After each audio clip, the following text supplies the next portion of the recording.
Hi everyone, hope you're all doing well and welcome back to another video and welcome back to Papua New Guinea.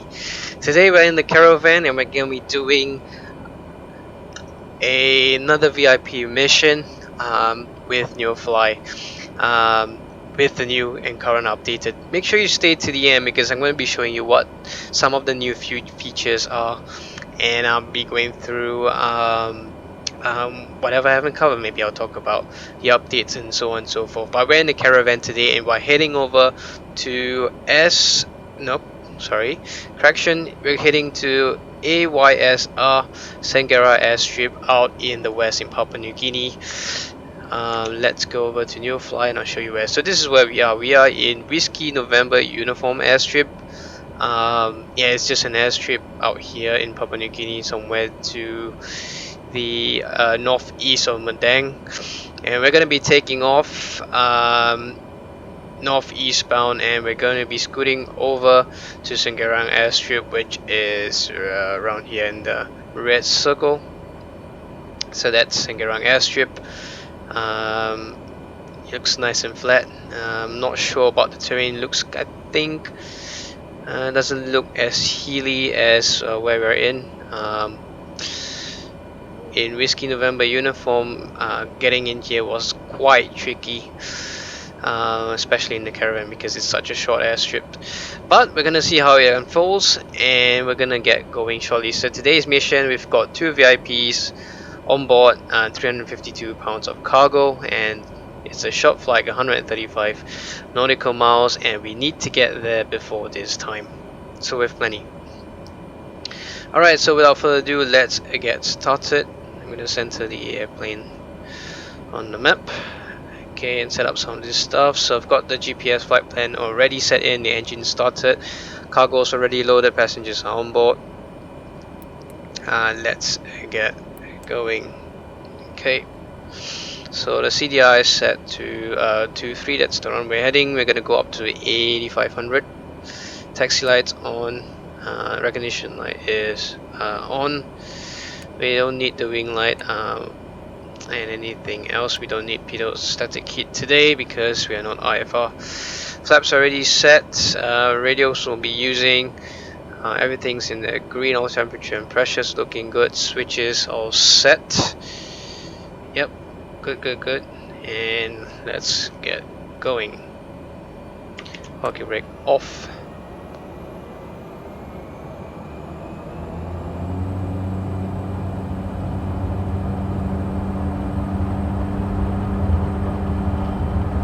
Thrust is set.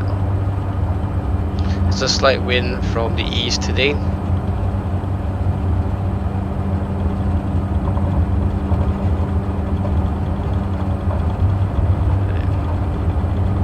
Transporter from dispatch.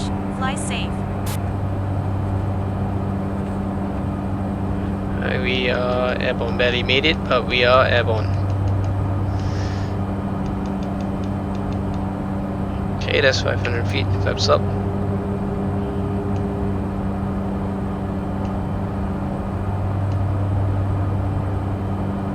Okay, we'll start our turn to our track.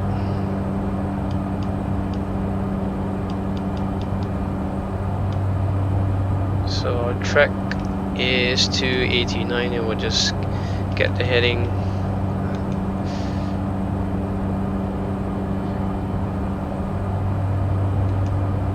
Alright, we'll change the CDI to GPS. Getting heading back across. Alright. So we'll climb out at maximum ITT. And okay. Alright, so after takeoff we'll intercept the track. Can get the autopilot on.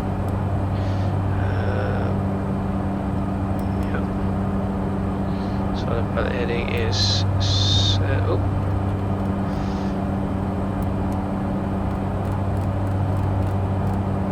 get VS up to about 8,500.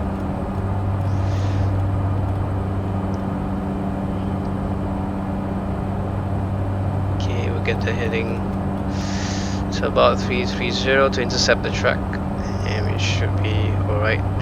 You might have to do a little bit of cloud dodging today, but we'll see. Get the landing lights off, taxi lights off, and windshield separator can come off. Okay.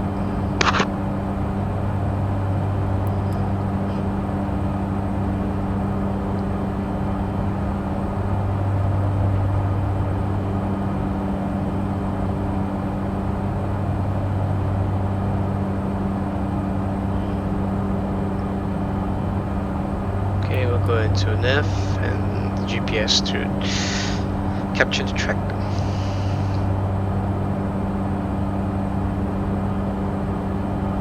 Let's have a look at outside. Wow, look at that. Early morning departure with a little bit of fog and some low cloud and the sun behind the cloud. Wonderful. Okay, so let the aircraft stabilize a little bit. It's jumping all over the place now. This is post update, so this is 1.9.5 or something like that. I don't think that there's any changes that we made to the caravan, but yeah, it's still jumping all over the place. But it's alright so far. It's manageable. It's not unflyable at this point. So we still need to hold its head just a tiny bit, just to make sure that the flight is full. We'll switch all this on. We've got 2 people in the back today, so we'll try to keep it nice and smooth if we can. We've got a couple of things, exciting things that are coming our way. We've got a few career modes now that Neofly has been updated. There are a lot of new features that we can talk about, and it's really useful for shooting and making videos. So one of the things that I'm excited to talk about is the ability to fly in Sandbox Mode, which is what we're doing right now, and also you can create multiple profiles. You don't have to go to the user page and do all that anymore. You just do it from the main screen, so make sure you stay to the end. I'll show you all that in detail. We're coming up here about 500 feet to our top of climb. 300 feet to go now. So yeah, I'm gonna show you all that good cool stuff. So I'm planning to do Papua New Guinea as usual, because I really like and enjoy flying in Papua New Guinea. It's really challenging. The terrain is very unpredictable. The weather is really unpredictable. The airstrips are short. So yeah, I'm really looking forward to that. And with the current Neofly that's been updated to I believe 1.34 now, is it? Yeah, 1.34. It allows you to fly to airstrips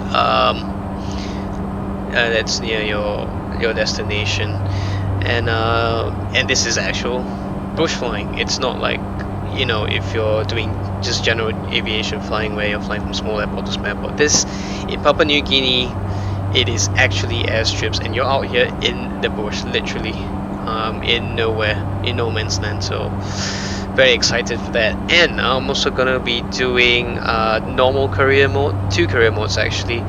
I'm planning to do a TBM one. We'll continue with the Japan bush flying trip with the Cessna, but I've got rid of the original profile, so we're gonna need to create another one, and then we'll get stuck on that. So all that is coming your way, so I'm really excited to show all that to you guys. So alright, so we're at top of climb now, and we're looking at a ground speed of 171 knots, so not too bad today. A little bit of a headwind, but not much. So we'll reduce the engine RPM to about 1850. Right about there. That should quieten the cabin a little bit. Alright, let's see if there's any sort of information that we need to prepare beforehand. Okay, we don't need to do anything. So we've just got the runway orientation correct. We've got enough fuel. Everything's all set. Okay, so we're gonna roll the cruising part now, and I'll talk to you guys near the top of descent.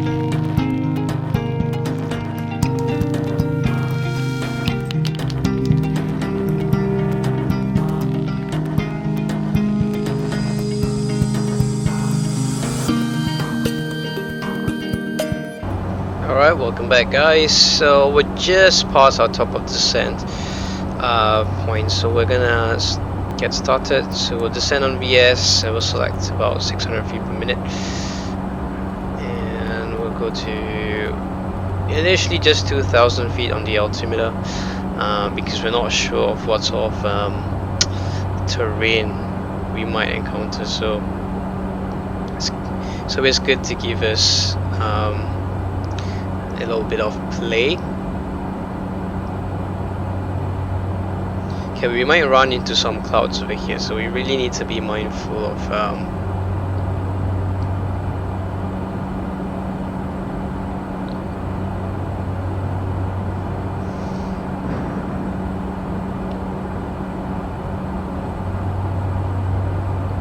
very interesting river system we have below.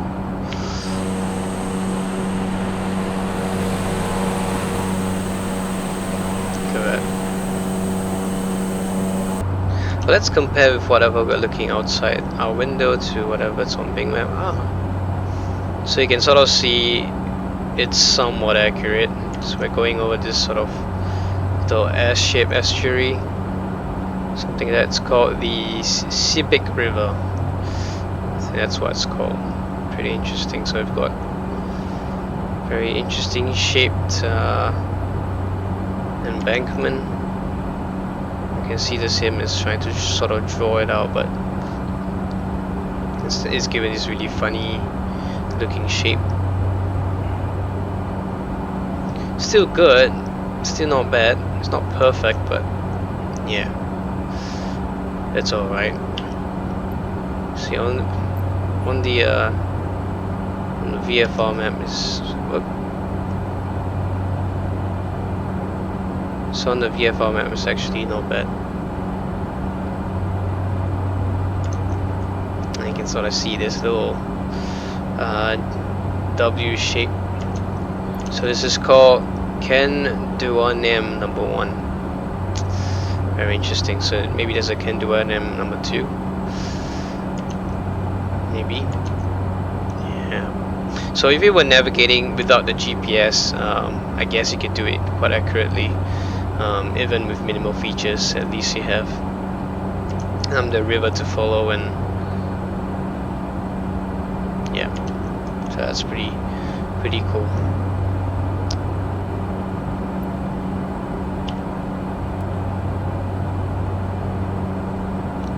Okay, I'm thinking that could be the airstrip right in front of us. Let's look outside. Yeah. Okay, so since we have already identified the airfield, we're gonna go into heading mode. I'm gonna select the CDI to VOR, and then what we're gonna do is just line the CDI up to about 270. So that's the airstrip. So what we'll do is we can, since we're on heading mode, we can now steer the aircraft. So we'll just come off to the right a little bit to give ourselves a little bit more spacing, and that will also allow us to inspect the airfield as we fly overhead. So it's pretty much just a grass strip, nothing too special. Don't see any don't see any mud. Anything hasn't been raining or anything like that. No obstacle, no funny scenery objects. So yeah, it's all good. So what we can do now is we can get the speed under control. Maybe about 140 knots should be alright. We can turn the landing lights on, and then once we're downwind, we can go ahead and do our bump fish. Okay.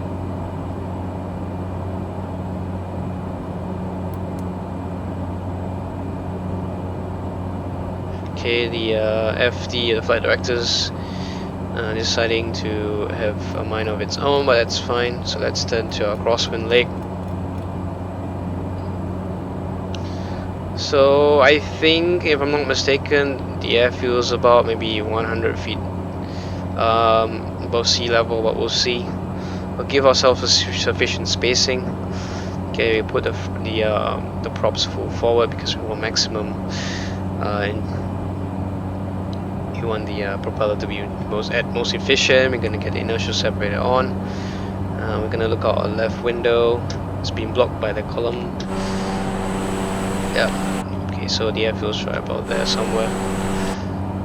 Okay, we can start to turn now for downwind, and once we're established downwind, I'm gonna go into manual flight because I don't want to let the autopilot have all the fun. So you can see here the RA is showing about 1300 feet per minute.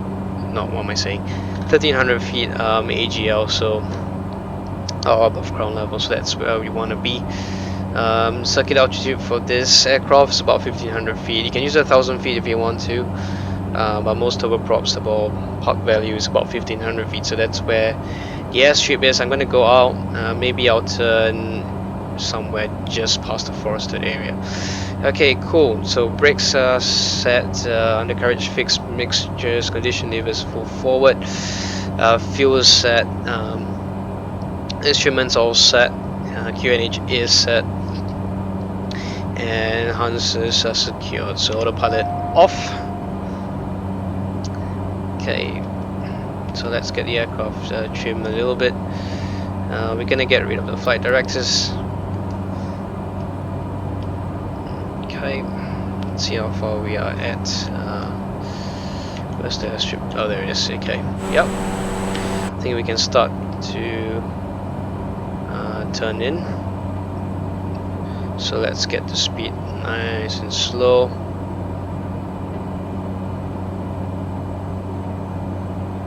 Okay, it's very nice descent rate. 500 feet per minute. We want to get to 700 feet per minute. It's not too bad for descent. Okay, we're gonna get the first notch of flaps out.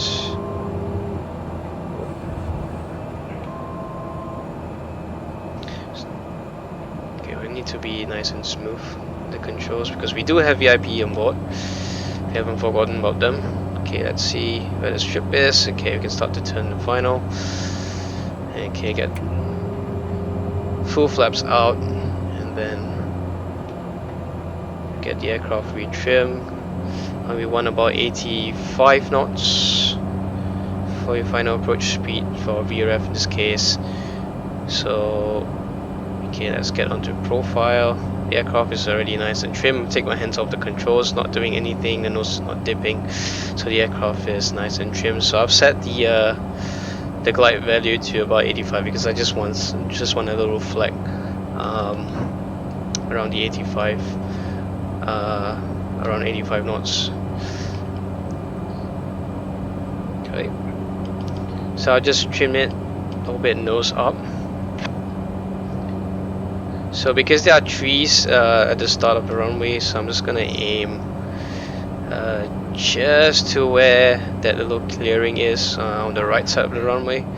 Everything's looking really solid right now.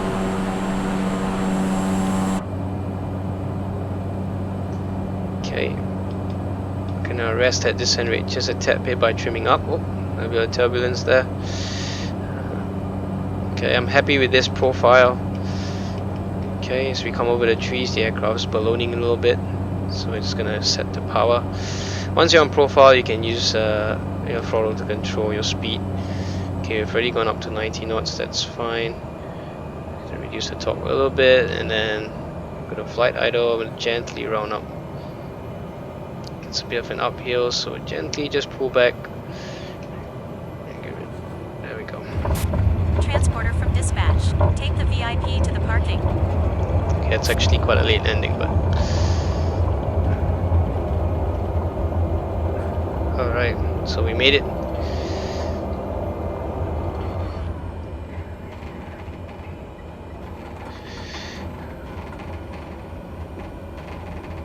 Maybe I should have aimed a little bit closer to the start of the runway, but so yeah, with a balloon a little bit, so I guess the we might even actually, I'm not sure, overrun the runway. I don't know, that's just the textures, but all in all, it's not too bad. We didn't hit any trees or run into the forest, so that's good. Yeah, maybe I should have used 75 knots instead of 85 knots because we were coming over the threshold, which is the start of the runway. Our airspeed wasn't really under control, so I brought the aircraft back into flight idle a little bit early just to get rid of some of the excess energy, but well, we've got a little uphill slope here, so that's fine. So what we're gonna do is we're gonna taxi in between these houses over here. Really nice houses actually. Yeah, just into this clearing over here, and we can end the mission. Okay, cool. So we'll get rid of the flaps. We don't need that anymore. Let's slow down just a tad bit. Yep. Okay, I reckon that's a good spot to stop. I'm gonna turn the taxi lights and landing lights off, and the strobe lights off as well. Okay, we're gonna set a parking brake, and the mission will then end. Transporter. Disembarking of passengers can begin. Okay, we're gonna turn the...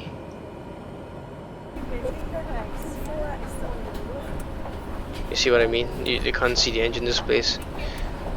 And if you put it on 2, it doesn't work at all. So you have no idea what the engine's doing. Yeah. Anyway, we'll just shut down. So low idle and cut off.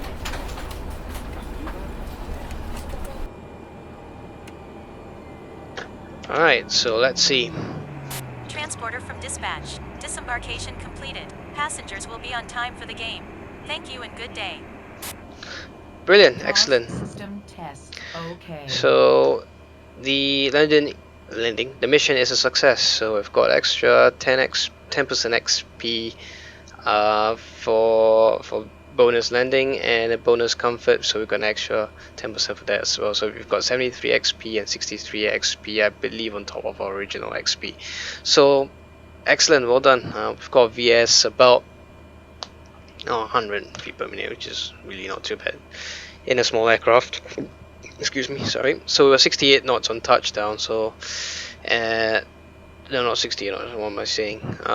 76 knots on touchdown. So really, we're more or less on the money. So it's actually not too bad. Maybe it can be a little bit lower because really 76 knots is our approach speed. So by the time we go to flight idle, we should be around 70 knots or less. But anyway, it's a successful mission, and you can see our flight path over there. So we took off from Whiskey November uniform, and then it's pretty much straight out. And this is pretty much flat terrain over here, all the way down. And that's our. So we sort of. This is our entry to our circuit pattern. So we sort of flew overhead, inspected the ship, then we joined downwind, crosswind, and then base, and then final, and then eventually not too bad. So I think we actually overran the runway a little bit. So our touchdown was actually there, as you can see. So yeah, here actually. So that was way past the strip. Well, so the learning point is maybe I should have aimed instead. You see, this is where I aimed at, and that's where I landed. So if I adjusted my aiming point to about here, I would have landed somewhere here, and maybe even lesser. So there was a little bit of trees and all that before, and we were a little bit high on profile. So I guess that's something to learn. Anyway, if you've stayed till the end, I'm glad you have. we are going to talk about some of the features of Neofly. So we'll go ahead and shut the aircraft down properly. Oh, that's a starter motor, sorry. We're going to put the fuel boost to off. We're going to just turn everything off properly.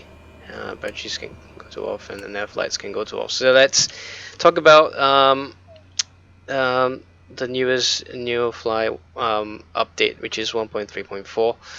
So when you first start up Neofly, you'll be greeted with a screen that allows you to choose create a new profile, and also allows you to create multiple profiles if in case like me, if you want to fly in different parts of the world, but um,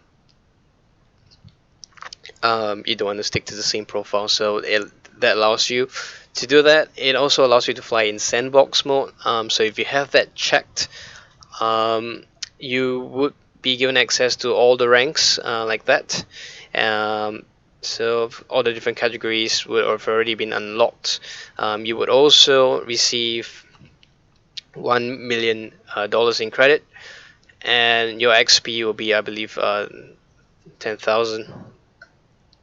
And you'll start off with a senior captain rank straight away with the sandbox mode. So there's pretty much no limitations. If you're flying in sandbox mode, it allows you to do whatever you want at the expense of $1 million in credits. One thing that I'm really happy to talk about this update is the ability to now search for missions with a bigger radius. So as you can see, I've set it to 150. That will allow me to search for medium to long range missions, and not just the limit to the 75 nautical mile bubble that we used to have for the initial versions. If I go ahead and change these to about 300 nautical miles, that will allow me to search for missions that are a lot further. So you can see now I've got missions that actually cross the border into Indonesia. So you can see it's a lot further. Also, you've got to bear in mind that the further you go, you're gonna need the equipment for it. So make sure that your aeroplane has the range to do the longer range missions. But at least we're not limited to just that 75 nautical mile bubble, which used to be. We can now do a lot longer range missions, which makes a lot more sense, especially if you're flying like a Caravan or a TBM or even a Baron something, or even a King Air 350 as well, which has a 1500 2000 nautical mile range. You don't want to be just flying 75 nautical miles because you get there in 10 minutes. So yeah, that's that. Thank you so much for watching. If you enjoyed, hit the button to subscribe and like this video. Until next time, happy flighting, and see you later.